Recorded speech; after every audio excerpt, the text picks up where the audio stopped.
उस व्यक्ति ने एक बक्सा खोला और पाया कि छत भी उसके सहकर्मी द्वारा ही उठाई गई थी। वह अविश्वास में बार बार उसे खोलता और बंद करता रहा, लेकिन इस दृश्य ने उसे पूरी तरह से स्तब्ध कर दिया। कुछ मिनट पहले इस आदमी को किसी अज्ञात अपराध के लिए एक कोठरी में डाल दिया गया था और उसके साथ काम करने वाला एकमात्र व्यक्ति एक बुजुर्ग व्यक्ति था। इस समय बूढ़े व्यक्ति के बिस्तर पर रखे एक लाल बक्से ने उसका ध्यान आकर्षित किया, लेकिन बूढ़े व्यक्ति ने उसे न खोलने की चेतावनी दी। हालांकि इस अनुनय ने उस आदमी को और भी अधिक जिज्ञासु बना दिया।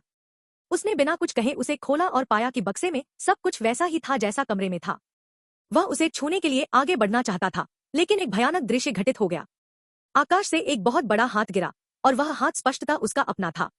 आदमी की कमर सदमे से जम गई। इसके बाद उन्होंने पुनः छत को देखा और पाया कि वह बरकरार थी।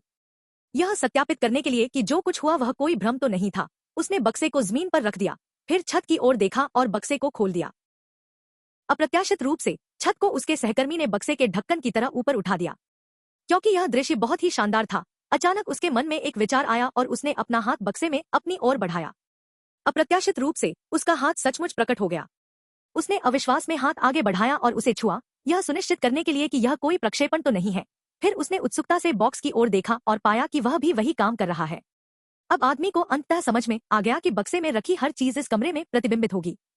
इसलिए उनके दिमाग में एक साहसिक विचार आया।